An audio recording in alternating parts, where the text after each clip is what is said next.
जी हाँ, नमस्कार दोस्तों, आपके अपने YouTube channel education with Deepak sir पर स्वागत है। जैसा कि आप जानते हैं, हम लोग पढ़ रहे हैं अभी इस समय सीटेट की सीरीज़। तो सीटेट की सीरीज़ में हम लोग आज लेकर के आए हैं तीसरा पेपर। तो उसी के साथ हम शुरुआत करते हैं। आशा है कि आपको 2 वीडियो पसंद आई होंगी। अच्छा, जिन्होंने 2 वीडियो नहीं देखी है तो जाकर डिस्क्रिप्शन में देख सकते हैं। तो क्वेश्चन नंबर 1, वो आपसे ये कहना चाह रहा है कि हिंदू अरबी संख्याकन प्रणाली में कितनी 3 अंकीय संख्या है, यानी वो अंकीय संख्याओं के बारे में बात कर रहा है। अच्छा, अब मैं ये बात करूं कि 1 अंक वाली संख्या कितनी होती है, तो हम जानते हैं भैया 1 अंक वाली संख्या 1 से लेकर 9 तक स्टार्ट होती है। तो कुल संख्याएं कितनी होंगी? 9, क्योंकि कुल संख्याएं कितनी होंगी हमारी? 9। अब मैं 2 अंक वाली बात करूं कि साहब 2 अंक की संख्या कितनी होंगी, तो स्टार्ट कहां से होंगी? 10 से, लेकिन कहां तक जाएंगी? 99 तक। तो मुझे बताओ 10 से स्टार्ट हो रहा है और 99 तक जा रहा है, तो 10 से पहले कितनी संख्याएं कम हुई है? 9।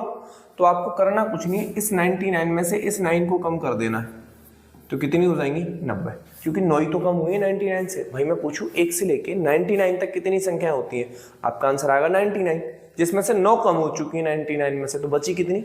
90। उसी तरह से मैं आपसे पूछूं 3 अंकीय संख्याएं कितनी होंगी, हाँ तो 3 अंकों की सबसे छोटी संख्या हो जाएगी 100, और कहां तक जाएंगे हम? 999 तक।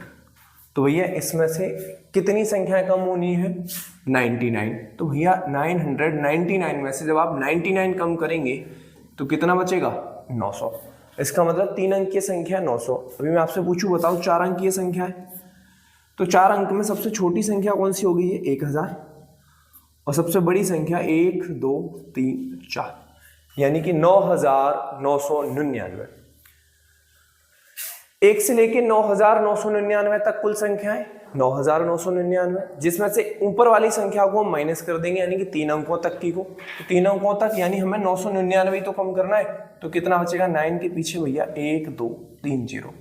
आपको कमेंट बॉक्स में बताना है, बताओ 5 अंकों की कुल संख्याएं कितनी होंगी। ठीक है, ये आपको बताना है भैया कुल संख्याएं कितनी होंगी। अच्छा चलो मैं ये लिख देता हूं, कहां से कहां तक चेक करना है आपको। 1 के पीछे देखो 1 2 3 4 0, क्योंकि 9999 से जस्ट अगला नंबर होगा 10,000। और कहां तक जाना है भैया हमें? 999999। अच्छा, इसमें हम ना 2 बातें और सीख गए। 1 अंक की छोटी संख्या पूछे 1 अंक की सबसे बड़ी संख्या पूछे 9, 2 अंक की सबसे छोटी संख्या 10, 2 अंक की सबसे बड़ी संख्या 99, 3 अंक की सबसे छोटी संख्या 1 और 00, सबसे बड़ी संख्या 999। इन द सेंस सबसे बड़ी संख्या पूछे जितने अंकों की उतनी बार 9, छोटी पूछेगा तो 1 के पीछे आपको करना है क्या? बस भैया 0 लगा देना है। जैसे 4 अंक का पूछ रहा तो 1 के पीछे 3 0, 5 का पूछेगा तो 1 के पीछे 4 0। अच्छा बस हम आते हैं अपने क्वेश्चन पे। वो क्या पूछ रहा है? कितने अंकों की 3 अंकीय संख्याएं कितनी है? तो भैया 3 अंकों की संख्या कितनी होती है हमारे पास में? 900। तो आपका आंसर कितना हो जाएगा? 900। ठीक है, तो बढ़ते हैं आगे सवाल के लिए। करिएगा क्या कहना चाह रहे हैं। अच्छा देखो सुनो, भागफल का सवाल है। उम्मीद करता हूं कि भागफल सबको आता होगा। पहले ना आप जल्दी से इसका आंसर लिखिएगा क्या होने वाला है। बस कमेंट बॉक्स में वीडियो को रोकिएगा और उसके बाद लिखिएगा option A B C D। बस इतना करना है आप लोगों को।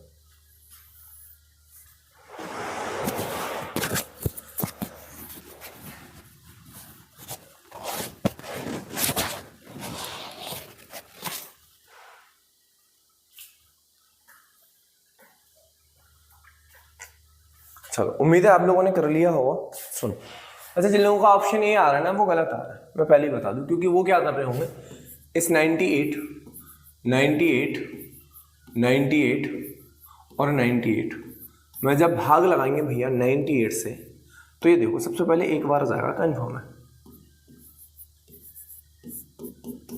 जब आप 9 उतारेंगे तो 9 आने का 0 भी आता है। ठीक है, फिर आप 8 उतारेंगे तब फिर एक बार जाएगा, तो क्या आएगा? 98। ठीक है, यानी इसका मतलब 101 से आना है। अच्छा साहब, फिर कुछ नहीं बचा होगा। फिर आप 9 उतारेंगे, फिर इसका 9 आने का 0 लगाएंगे, फिर आप 8 उतारेंगे, फिर 1 टाइम से आएगा। फिर आप क्या करने वाले हैं? फिर से यहाँ पे कुछ नहीं बचने वाला है।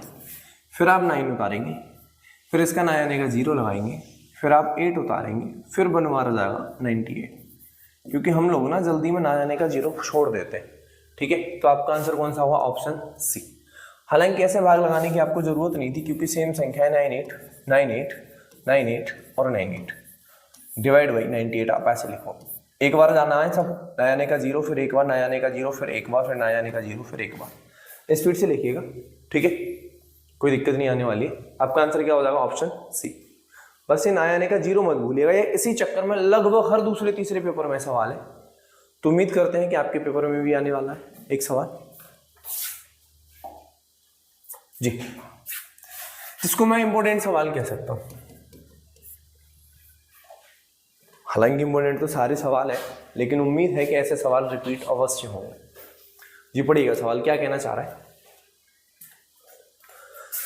वो ये कहना चाह रहा है कि 3 घंटियां क्रमशः प्रत्येक 12 मिनट, 20 मिनट और 36 मिनट के अंतराल पर बजती हैं। यदि वे तीनों घंटियां प्रातः 7:15 पर एक साथ बजती हों तो फिर से एक साथ कितने बजे बजेंगी? जब कभी ऐसा सवाल फिर से आए तो हमें ऐसे सवाल में क्या लेना पड़ता है भैया? केवल एलसीएम। क्या लेना पड़ता है? केवल एलसीएम। घंटी हो, ट्रैफिक लाइट हो, ठीक है, तो ऐसे सवालों में हमें लेना है एलसीएम। किस किस का? 12 का, 20 का और 36 का। 12 का, 20 का और 36 का मुझे चाहिए एलसीएम। आपके पास बहुत सारे तरीके हैं, आप जैसे चाहें उस सवाल को वैसे कर सकते हो। तो सुनो, पहले तो मैं ऐसे एलसीएम ले लूँ, हो सकता है कुछ लोगों को ना आता हो। 2 सिक्के 12, 2 से 10 बार, 2 से 18 बार, फिर 2 से भैया 3 बार, 5 बार, 9 बार। अब 3 से लगा दो, 1 बार, 5 बार और 3 बार। फिर से भाग लगाएंगे आप, 3 से 1, 5 और 1। अब आप भाग लगाएंगे 5 से 1, 1 और 1, यानी जब तक लगाते रहना है जब तक कि नीचे 1 ना आए। अब मैं आपसे इसके एलसीएम की बात करूं तो 5 तिया 15, 15 तिया 45, 45 दूनी 90, 90 दूनी 180। पहला तरीका गुणा करने का। देखो मुझे गुणा किसका करना था? 2 × 2, 3 × 3 × 5। अब ध्यान से देखना, क्योंकि मैं जानता हूं 5 गुणा 2 10 होता है, तो 10 का जीरो लिखना है बस। 5 गुणा 2 क्या होता है? 10, 10 का लिखेंगे जीरो। 3 गुणा 3 कितना होता है? 9 और 9 दूनी 18। देखो कितना आसान हो गया, जबकि आप ऐसे कर रहे थे 5 तिया 15, 15 तिया 45, 45 दूनी 90, 90 दूनी 180। ठीक है, ये आसान है। तो हमारा एलसीएम कितना आ गया? 180। अच्छा, सारे आंसर मिनट में है तो इसका मतलब 180 मिनट बाद, यानी वे फिर से 180 मिनट बाद एक साथ बजेंगे। ठीक है, अब क्योंकि मिनट तो 180 नहीं लिखने वाले, तो हम लोग क्या करेंगे, इसमें डिवाइड कर देंगे भैया किससे? 60 से। ये कितनी बार कटेगा? 3 बार, यानी कि 3 घंटे बाद वे पुनः एक साथ बजती रहेंगी, हर 3 घंटे बाद। लेकिन आपसे ये नहीं पूछा है, सवाल में पढ़िएगा कब बजती हो? 7:15 पर। अभी आप ऐसा सोचिएगा, आपका मूवी का शो चलता है 7:15 पे, 3 घंटे का है, तो कितने बजे ओवर होगा? 7 और 3 10:15 का। ठीक है, तो बस आपका आंसर क्या हो जाएगा? 10:15 AM। 10:15 AM। कोई प्रॉब्लम नहीं है ना? अच्छा सुनो, एलसीएम लेने का दूसरा तरीका, आप इन 2 संख्याओं का एलसीएम ले लो, किन्हीं भी 2 संख्याओं का, या फिर एक काम करो 12 और 36 का एलसीएम कितना आता है? 36, क्योंकि ऐसी संख्या जो इनसे कट जाए। अब मुझे चाहिए 36 का और 120 का, 36 और 20 का। 36 और 20 का एलसीएम कितना आ जाएगा? 180। आंसर है। फिर भी ना समझ में आए तो आप सबसे बड़ी संख्या 36 के फैक्टर करो। हाँ भाई, इस 36 के फैक्टर क्या होते हैं? 6 गुणा 6, और मैं 6 को लिख सकता हूँ 2 गुणा 2 और 3 गुणा 3, हो गया ना 36। उससे छोटी संख्या है 20। 20 के फैक्टर क्या होते हैं? 2 दूनी 4 गुणा 5। तो देखो 2 दूनी 4 मेरे पास ऑलरेडी से था, मुझे 5 बढ़ाना है। अब 12 के फैक्टर होते हैं 4 तिया 12। तो देखो 2 दूनी 4 तिया 12 इसमें मौजूद है। तो देखो 5 और 2 हो गया 0, 3 तिया 9 दूनी 18, आ गया ना 180। जब हम एलसीएम पढ़ेंगे सारी बातें तब करेंगे, क्योंकि भी एग्जाम नजदीक है ना, बाद में पढ़ेंगे जी। देख पा रहे हैं कितना खतरनाक सवाल है? सवाल को जरा ध्यान से पढ़ो। वो ये कहना चाह रहा है भागफल ज्ञात नहीं किया जा सकता है। इन द सेंस हमें भागफल ज्ञात नहीं किया जा सकता है जब किसी संख्या को निम्न से विभाजित किया जाए। अच्छा एक काम करो, किसी संख्या को 1 से भाग लगाओ। मैंने कहा 10 में 1 से भाग लगाएंगे तो भागफल कितना आएगा? 10। अच्छा स्वयं से भाग लगाओ, 10 को 10 से भाग लगाएंगे, आंसर कितना आएगा? 1। अच्छा 10 को -1 से भाग लगाओ, आंसर कितना आ जाएगा माइनस का 10। एक काम करना, जरा 10 को 0 से भाग लगाओ और बताओ भागफल कितना का।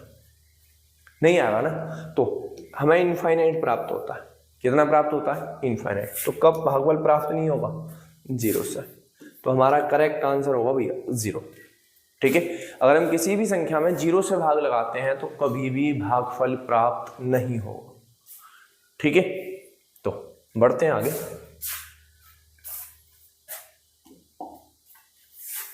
जी जरा सवाल करिएगा, वो कहना क्या चाह रहा है। पहले सवाल को ध्यान से पढ़िएगा थोड़ी देर, फिर उसके बाद करने की कोशिश करिएगा।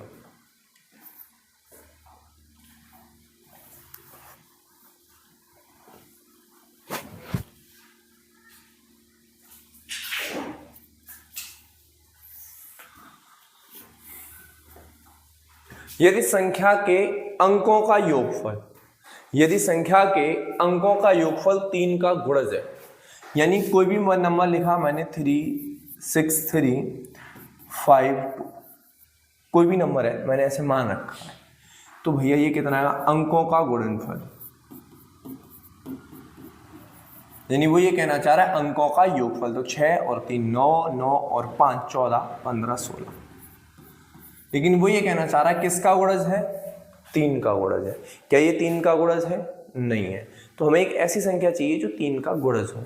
तो ये कहना चाह रहा है वो संख्या विभाजित होगी 2 से, 6 से, 3 से या 9 से। अच्छा सुनो, अगर आपको विभाज्यता के रूल आते हैं तो आप ये काम आराम से कर सकते हैं। चलो भाई मैं इसको 3 का रूल भी बना देता हूँ। ओके, मैंने 2 जोड़ दिया। अब मैं इसको जोड़ने की कोशिश करूँ तो 6 + 3 + 5 + 2 + 2। हाँ भाई इसको जोड़ो, 6 और 3 9, 9 और 5 14, 15 16 17 18।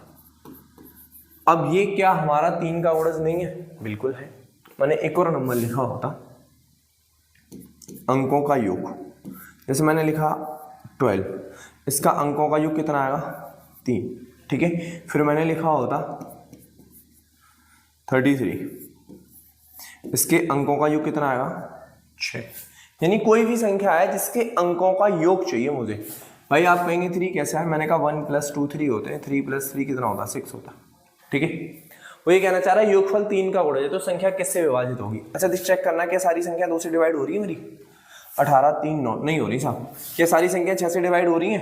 तो कोई 3 ही नहीं हो रहा। ठीक है, 18 6 नहीं हो रहा ना। अच्छा चलो संख्या की बात करें, क्या 33 डिवाइड हो रहा है? नहीं हो रहा ना। तो हर एक संख्या किससे डिवाइड होगी? 3 से। देखो 3 हो रहा है, 6 हो रहा है, 18 भी हो रहा है। क्या 9 से डिवाइड होंगी? नहीं होंगी। तो ये तो हमारा बिल्कुल बेसिक पार्ट के हिसाब हम इस तरीके से कर सकते हैं। ये एग्जांपल मैंने अपनी तरफ से माना ताकि आपको समझ में आए। लेकिन अगर यदि यही सवाल है, मुझे केवल यही पूछना चाह रहा है, तो सुनो 3 का रूल ही यही होता है कि संख्या 3 से डिवाइड कब होगी? ठीक है, जब सभी अंकों का योग, जब यानी कि सभी अंकों का योग किससे डिवाइड होता है? 3 से। तो वो संख्या 3 से डिवाइड होगी, अन्यथा नहीं होगी। सेम रूल होता है 9 का। ठीक है, 9 का भी रूल यही होता है कि सभी अंकों का योग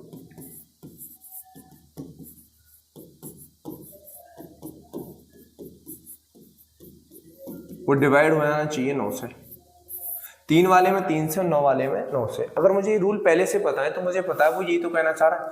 यदि किसी संख्या के अंकों का योगफल 3 का गुणज है, यानी योगफल 3 का गुणज तभी तो होगा जब वो 3 से डिवाइड होगा। तो संख्या हमेशा किससे डिवाइड होगी? 3 से। अगर ये 9 का गुणज कहता तो संख्या किससे डिवाइड होती? 9 से। कहानी खत्म। ठीक है, तो पढ़ेंगे हम आगे वाला सवाल। जी आप देख पा रहे हैं वो ये पूछना चाह रहा है दो भिन्न क्या है? समतुल्य। समतुल्य का मतलब दोनों भिन्न आपस में बराबर हो। जैसे कि क्या 1/4 2/4 के बराबर होता है? देखो ये कटेगा एक बार, ये 1/4 लिखा हुआ, ये 1/2 लिखा हुआ। अच्छा ये 2/3 है और ये कितना है? 1/3। ये तो वैसे ही बराबर नहीं है ना। हाँ भाई ये कितना है? 5/3 और ये कितना है? 2/3। ये भी बराबर नहीं है। तो बची कौन सी? Option D. ऑप्शन से जल्दी चेक कर लेंगे। हाँ भाई क्या मैं इसको 4/3 लिख सकता हूँ? बिल्कुल लिख सकता हूँ। 2 से कटेगा 4 बार, 2 से कटेगा, ये भी 4/3 है, ये भी 4/3 है। तो दोनों कैसी हैं? बराबर। पहला तरीका कि आप इसको ऐसे चेक कर ले। ठीक है, दूसरी बात सुनिएगा, यदि आपको ऐसे करने में भी दिक्कत आ रही है तो आप क्या कर सकते हैं, ऐसे समझिएगा, क्योंकि बराबरी तो कह रहा है 4 का इसे 1 में गुणा करो, कितना आएगा 4, 4 दूनी 8, बराबर नहीं आया ना, 5 दिया 15, 3 दूनी 6, यानी क्रॉस में गुणा करना है। जैसे कि इस 3 का गुणा करो भाई 2 में, 3 दूनी 6, 3 एकन 3, नहीं आ रहा ना, हाँ भाई 6 चौक 24, 3 अट्ठे 24, बराबर आ गया, तो यही बराबर है। वो आपसे पूछे कौन सी भिन्न छोटी है और कौन सी भिन्न बड़ी है, तो देखो आसान हो गया ना, ये 4 है, ये 8 है, ये बड़ा है, ठीक है, ये 6 है, ये 3 है, तो 2/3 बड़ी है। इधर पूछे साहब 5/3 बड़ी है, 2/3, क्योंकि ये 15 है, तो कौन सी भिन्न बड़ी हो जाएगी 5/3। तो 2 भिन्नों में हमने छोटी और बड़ी भी सीख लिया, ठीक है। समतुल्य मतलब बराबर, छोटी बड़ी भी हम ऐसे ही कर सकते हैं। पढ़िएगा आगे सवाल और करने की कोशिश करिएगा। अच्छा, 1 दर्जन में वस्तुएं कितनी होती है? 12, बस कहानी खत्म है। करो जरा।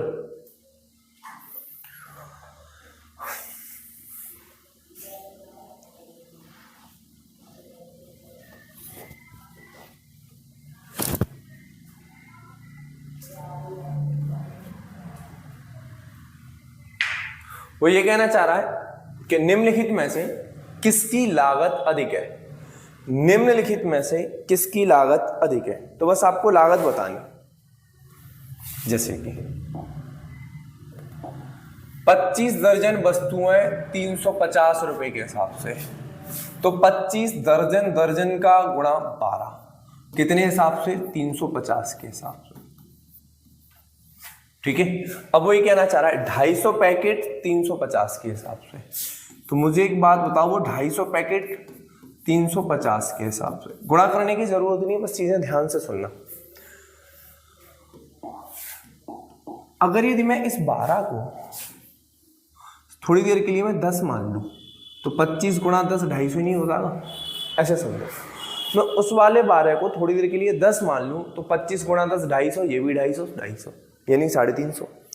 तो मुझे एक बात बताओ, जो 250 गुणा 3500 यानी 350, ये भी 250 गुणा 350 बराबर आते हैं, लेकिन ये 10 की जगह कितना है 12, तो इसका मतलब इसकी लागत ज्यादा होगी ना, यानी इसका मतलब मूल्य इसका ज्यादा है। तो किसका मूल्य ज्यादा है? केवल फर्स्ट का। आपसे ये पूछ रहा है किसकी लागत अधिक है? पहले की। गुणा करना ही नहीं है, अलग अलग वैल्यू होंगी तो गुणा करेंगे, क्योंकि जैसे ये 350 होता, ये 450 होता, तो वैल्यू हमें देखनी पड़ती, ठीक है। करो आगे वाला सवाल। हाँ जी, वो ये कहना चाह रहा है 2750 ml किसके बराबर है, और सारे ऑप्शन लीटर में। 2750 ml है, अगर मैं इसको लीटर में बदलूंगा तो किससे भाग करूंगा? 1000 से। 1000 का मतलब 3 स्थान बाद पॉइंट, 2.750 लीटर। बस 1000 से भाग लगाने का मतलब है नीचे 3 जीरो, तो 3 स्थान बाद पॉइंट लगा दो, तो भैया आपका आंसर हो जाएगा 2 लीटर 750 ml, यानी 2 लीटर बचेंगे, 750 ml बचेंगे, ठीक है, क्योंकि ये 2750 ml।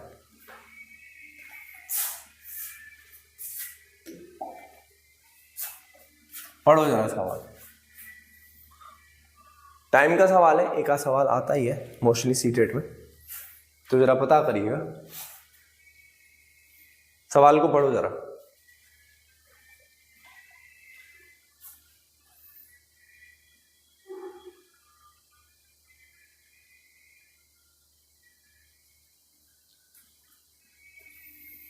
वो ये कहना चाह रहा है भैया, एक रेलगाड़ी भोपाल से 28 अगस्त 2021 को 16:35 बजे चलकर एर्नाकुलम जंक्शन 3 अगस्त 2021 को 7:30 बजे पहुंचती है, तो भोपाल से एर्नाकुलम की यात्रा का कुल समय कितना है? ठीक है, तो वो चली कब भैया? 28 अगस्त को, पहुंची कब? 30 अगस्त को। बस आपको ये ध्यान रखना है। अच्छा, 28 अगस्त में कितने टाइम चली है जरा ये पता करो। 16:35 पे चली, तो भी 28 अगस्त का कितना टाइम बाकी है? तो आप ऐसे समझो भाई, क्योंकि ये ट्रेन चल रही है हमारी 24 वाली घड़ी के हिसाब से, ठीक है, तो अभी इसको रात के 24 बजने में कितनी देर होती है? अच्छा, ये पूरे ही 16 होते, आप ऐसे समझो, ये 16 बजे चल रही होती तो भी आपके पास टाइम कितना होता? भाई 17, 18, 19, 20, 21, 22, 23, 24 पूरे 8 घंटे होते हैं, ठीक है। लेकिन अब ये 35 मिनट जा चुकी हैं, तो कितने मिनट बची? 25 कम कर देंगे, यानी 35 कम करेंगे तो 25 बची। तो यानी कि भैया आपका 28 जो अगस्त का टाइम है, ठीक है, वो आपके पास जो टाइम जाना है, आप इसको 24 में से माइनस कर दीजिएगा, ना समझ में आए तो। जैसे 24 में से माइनस करोगे तो 7 घंटा 25 मिनट चले। पहुंची कब है? 30 को। तो इसका मतलब 29 अगस्त को तो पूरे 24 घंटे चली होगी ना। और देखो 30 अगस्त को कितना टाइम जाएगी, वो कितने बजे पहुंची है? सुबह 7:30, 7:30। इसका मतलब केवल और केवल 7 घंटा 30 मिनट, ठीक है। सो 25 और 30 कितने होते हैं? 55। यानी उसका आंसर में पीछे 55 मिनट होना चाहिए। किसमें 55? Option A, option B. लेकिन 24, 7 और 7, 7 और 7 14, 14 और 24, यानी कि 24 और 4 28 और 10 38, 38 घंटे 55 मिनट। भाई आप इन सबको जोड़ेंगे तो ये आ जाएगा 38 घंटे 55 मिनट। यानी उस यात्रा का जो कुल समय होगा वो होगा 38 घंटे 55 मिनट।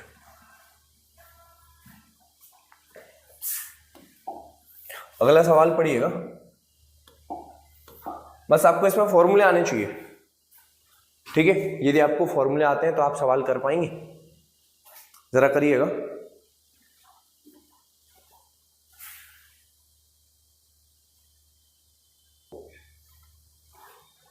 हाँ जी, तो वो ये कहना चाह रहा है कि एक स्टील की तार एक वर्ग बनाती है, यानी कि पहले ये बनाएगी एक वर्ग।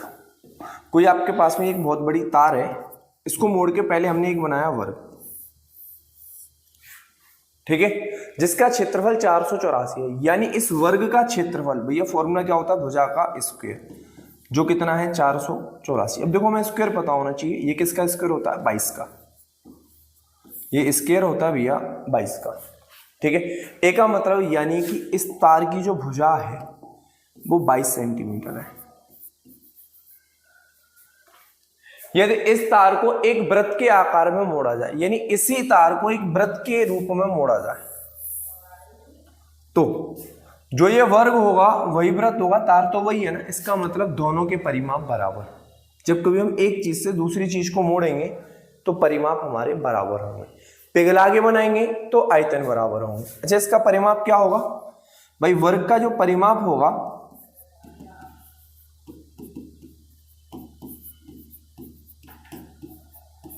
बराबर होगा भैया हमारा वृत्त का परिमाप।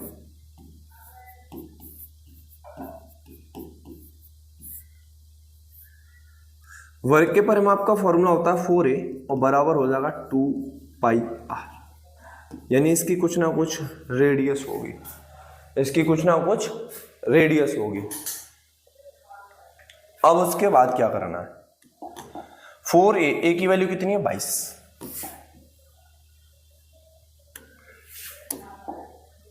तो भैया 4 × 22 बराबर 2 गुणा पाई की वैल्यू आएगी भैया 22/7 और इंटू आर। अच्छा, आपसे ये पूछ कह रहा है इस वृत्त की त्रिज्या, इस वृत्त की त्रिज्या यानी केवल रेडियस पूछ रहा है। तो देखो उम्मीद करता हूं मैं 22 से 22 काट दिया होगा, 2 से 4 2 बार कटेगा और ये वाला 7 इधर क्रॉस में आएगा, तो r बराबर 7 × 2 कितना हो जाएगा? 14। तो r की वैल्यू कितनी हो जाएगी हमारी? 14 सेंटीमीटर। फिर से समझो, वो ये कहना चाह रहा है इस तार को मोड़ा और वृत्त बनाया, तार को मोड़ा और वृत्त बनाया, दोनों के परिमाप होंगे बराबर। दोनों के परिमाप क्या होंगे? बराबर। अगर नहीं आते तो मैं फॉर्मूले लिख दे रहा हूं। हाँ जी, अगर मैं बात करूं वर्ग की, तो इसकी प्रत्येक भुजा बराबर होगी, जिसे मैं कहूंगा a, ठीक है। तो इस वर्ग का परिमाप क्या लिखना है मुझे? परिमाप, जिसको हम कहते हैं पेरीमीटर। इसका फॉर्मूला होता है भैया 4a, ठीक है। अब मुझे चाहिए इसका क्षेत्रफल, जिसको हम कहते हैं एरिया। इसका फॉर्मूला होता है भुजा का स्क्वायर। अब हमें चाहिए इसका विकर्ण। क्या चाहिए हमें? इसका विकर्ण, जिसको हम कहते हैं डायगोनल। फॉर्मूला होता है भैया a√2। अब मैं बात करूं सर्किल की, अगर इसकी रेडियस r है, यानी त्रिज्या क्या है हमारी r, तो भैया इसका जो व्यास होगा, यानी जिसको हम लिखते हैं डायमीटर, वो होगा भैया 2r। इसकी जो परिधि होगी, यानी जो परिमाप होता है वो यहाँ परिधि का काम करता है, जिसको हम कहते हैं सरकमफरेंस, जिसको हम कहेंगे 2 पाई r। इसका जो क्षेत्रफल होगा, यानी कि जो एरिया होगा, उसका फॉर्मूला होता है पाई r स्क्वायर, पाई r स्क्वायर। ठीक है, तो आगे बढ़ते हैं हम लोग जी। पढ़िएगा सवाल क्या कहना चाह रहा है।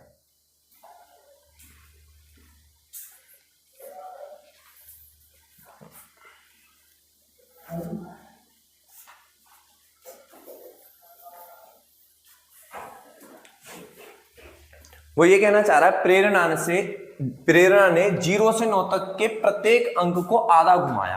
अब आप पहले ये समझिएगा वो आधा घुमाने का मतलब क्या कहना चाह रहा है। मैं आपको दिखाता हूं आधे घुमाने का मतलब। जैसे मैंने इसको लिखा 3, ठीक है,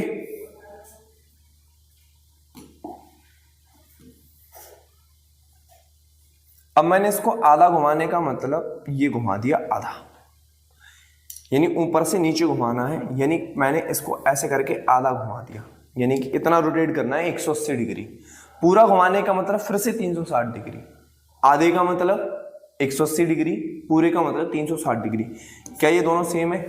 नहीं है। ठीक है, उसी तरीके से वो ये कहना चाह रहा है कि 0 से लेकर 9 तक। अब मैंने लिखा होता कहीं पे 0, क्या लिखा होता 0, फिर मैंने इसको रोटेट करना है। ठीक है, क्या करना है? रोटेट करना है। तो जरा ये देखिएगा, जब मैं 0 बनाऊंगा, अगर मैं इसको रोटेट करूंगा तो लगभग सेम होगा, क्योंकि 0 अभी भी चेंज नहीं है, पहले भी चेंज नहीं है। तो बस वो आपसे यही पूछना चाह रहा है। जैसे मैंने लिखा होता 1, अगर ये मैं इसको रोटेट करता हूं तो रोटेशन करने के बाद 1 ही बनेगा। तो वो ये पूछना चाह रहा है ऐसे कितने वर्ड होंगे। तो देखो मैं ऑप्शन चेक करता हूं। अच्छा, वो कह रहा है पहले जैसे कितने दिखाई देंगे, तो देखो 3 तो दिखाई देता नहीं है। अच्छा साहब, तुम कहोगे 6 और 9 को चेक करो। बिल्कुल साहब, 6 और 9 को चेक करते हैं। तुम इमेज करो खुद से कि अगर ये हमारा 6 है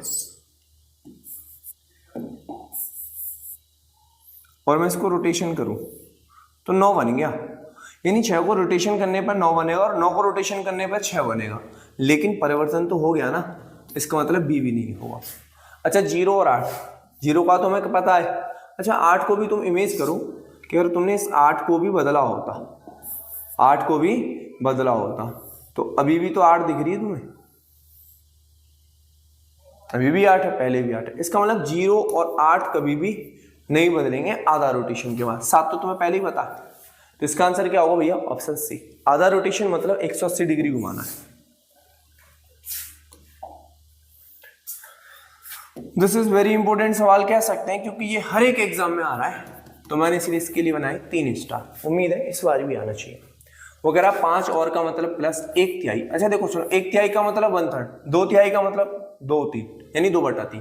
तो 5 प्लस 1/3, 5 तिया 15 और 1 16, 16/3 हो गया। वो कह रहा है किसकी संख्या? समकोण। तो समकोण कितने का होता है? 90 डिग्री। तो बस इंटू 90 डिग्री कर दो। वही 3 से 90 कितनी बार कटेगा? 30 बार। 16 गुणा 3, 16 तिया 48, 480। आपका आंसर ऑप्शन सी। ठीक है, आगे बढ़ते हैं। फिर से वही रीजनिंग का, कल भी एक सवाल आता है, यानी रीजनिंग पे कुछ ना कुछ उसे पूछना है, और वो भी पैटर्न का सवाल होगा। तो मैं इस सवाल को लिखता हूं पहले 1, 6, 15 क्वेश्चन मार्क, फिर 45, फिर 66, फिर 91। अच्छा सुनो, कल वाली सीरीज में शायद वो इंटू का था, तो 1 से 6 आने के लिए इंटू 6, 6 से 15 गुणा 6 करोगे 90 हो जाएगा। ठीक है, या 6 गुणा 6 करोगे 36 हो जाएगा, यानी संख्या बहुत ज्यादा हो जाएंगी। तो हमें करना कुछ नहीं है, इन दोनों के बीच का अंतर 5, इन दोनों के बीच का अंतर 15 में से 6 गए तो 9।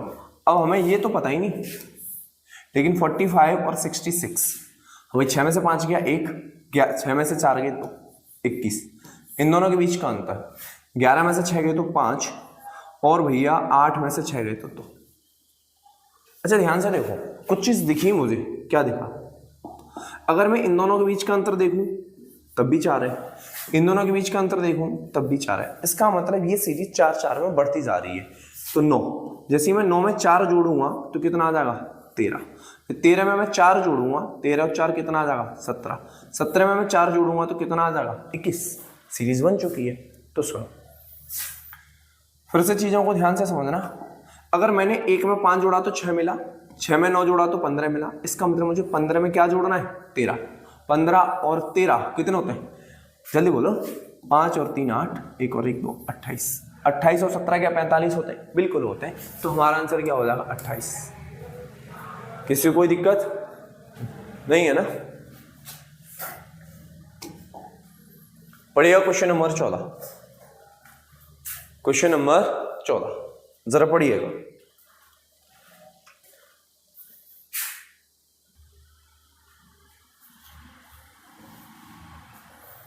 जी तो एक सवाल ग्राफ से भी आना है, इस ग्राफ को थोड़ा ध्यानपूर्वक पढ़िएगा। वो ये कहना चाह रहा है कि भैया विभिन्न स्टेशनों के रेल टिकटों के मूल्य नीचे तालिका में दिखा गया है, यानी कि ये जो मूल्य है वो दे रखा है। कहां से भैया? स्टेशन ए से। स्टेशन ए से बी तक जाएंगे तो 12.5 रुपए, स्टेशन सी तक जाएंगे तो 28 रुपए, ए से डी तक जाएंगे तो 49 और ए से ई तक जाएंगे तो ये।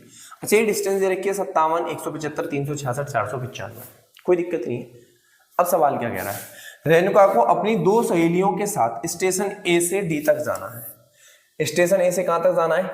डी तक। तो जाएगी तो रेणुका कितने रुपए देगी? 49.50 रुपए। लेकिन कितनी सहेलियों के साथ? 2, और एक रेणुका खुद, तो कितना हो गया? 3 लोग। कितने हो गए फिर से देखो? 2 सहेली और रेणुका, क्योंकि रेणुका को अपनी 2 सहेलियों के साथ जाना है। तो मेंबर कितने हो गए? 3। तो टिकट भी कितनी लेंगे? 3। तो बस गुणा 3 कर देना है। हाँ जी, तो 0, 5 या 15, ठीक है साहब, 9 या 27 और 1 28, 3 चौक 12, 13 14, 148 रुपए 50 पैसे, 148 रुपए 50 पैसे। ठीक है, आगे बढ़ते हैं। हाँ जी, क्वेश्चन नंबर 15 वो ये कहना चाह रहा है बच्चों की औसत लंबाई क्या है। अच्छा, जब कभी आपसे कहीं पे भी औसत पूछे, क्या पूछे? औसत पूछे, तो एक ही फॉर्मूला एक काम करेगा, पदों का योग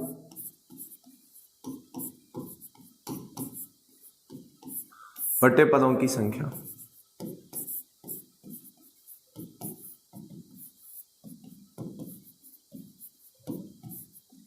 पदों का योग बटे पदों की संख्या, यानी जितने भी आपको नंबर दे रखे हैं सबको जोड़िएगा, काउंट करिएगा, भाग लगा दीजिएगा। अब जैसे कि 109, 114.7, 102.9, 99.7, 109.5 और दे रखा भैया 112.2।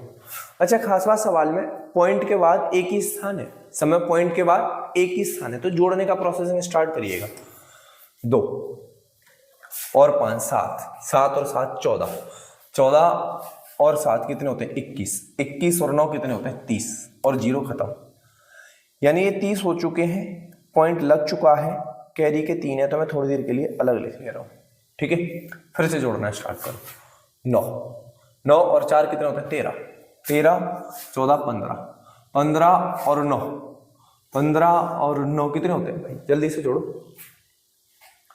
15 और 9 23, 23 और 9 कितने होंगे? 32, 32 33 34, 34 35 36 37, 3 फिर से।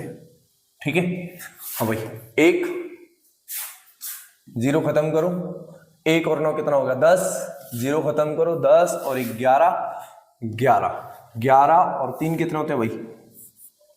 14, फिर हासिल का 1। हाँ भाई, 1 2 3 4 और 5 और 1 6। अच्छा, पदों की संख्या कितनी है? जरा इसको गिनो। 1 2 3 4 5 6, तो डिवाइड बाई 6। बस जरा भाग लगा दो इसका, इसमें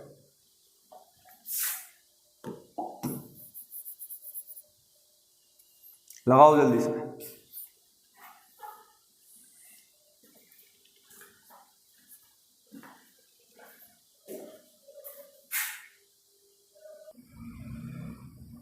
ये 47 की जगह ना 48 आएगा, जब आप इसको जोड़ेंगे तो ये आएगा 648। 6 से भाग लगाइएगा, 6 × 6 ना आने का 0, 6 × 48, तो आपका आंसर होगा ऑप्शन सी। ठीक है, तो हम लोग ऐसे कर सकते हैं, या फिर दूसरा तरीका, मान लें कि इसका एवरेज 100 है, हमने मान लिया अपनी तरफ से, क्योंकि सारे ऑप्शन हमारे 100 से ऊपर के ना। सुनो दूसरा तरीका, एक तो जोड़ के हमें भाग लगाना वही नॉर्मल, और मुझे लग रहा है आप लोग ऐसे ही करेंगे, लेकिन मैं देखूं 100 से कितना ज्यादा है 9, ये 100 से कितना ज्यादा है 14.7, हाँ भाई ये 100 से कितना ज्यादा है 2.9, पॉइंट वाले अलग करिएगा बाकी का। अच्छा ये 100 से कम है, कितना कम है 0.3, तो कम है तो हम माइनस का 0.3 लिखेंगे इसको, माइनस का 0.3, ठीक है। हाँ भाई आगे 109.5, तो कितना ज्यादा है वो 9.5, 100 से ज्यादा है इसलिए प्लस करेंगे, और ये 100 से कितना ज्यादा है भैया 12.2।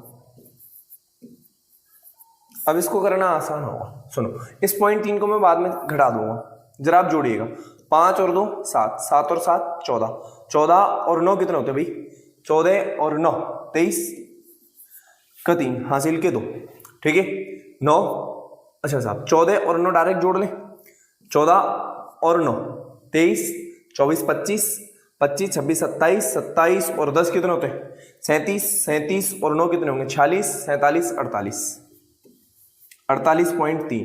अब हमें क्या करना है, इसमें से 0.3 घटा देना है, तो फाइनली क्या बचेगा 48। अच्छा हमने एवरेज को 100 मान रखा था, 48 ज्यादा कितने लोगों पे 6 थे 48, यानी 8 और ज्यादा होना है, तो 100 + 8 जो कितना हो जाएगा भैया 108। हो सकता है ये तरीका समझ में ना आया हो, क्योंकि हम बाद में पढ़ेंगे बेसिक तरीके से। फाइनली सबको जोड़ो और 6 से भाग लगाओ, आपका आंसर डायरेक्ट आ जाएगा 108, ठीक है भैया। बाकी फिलहाल आज के रखते हैं इतना ही, मुलाकात करेंगे कल की वीडियो में।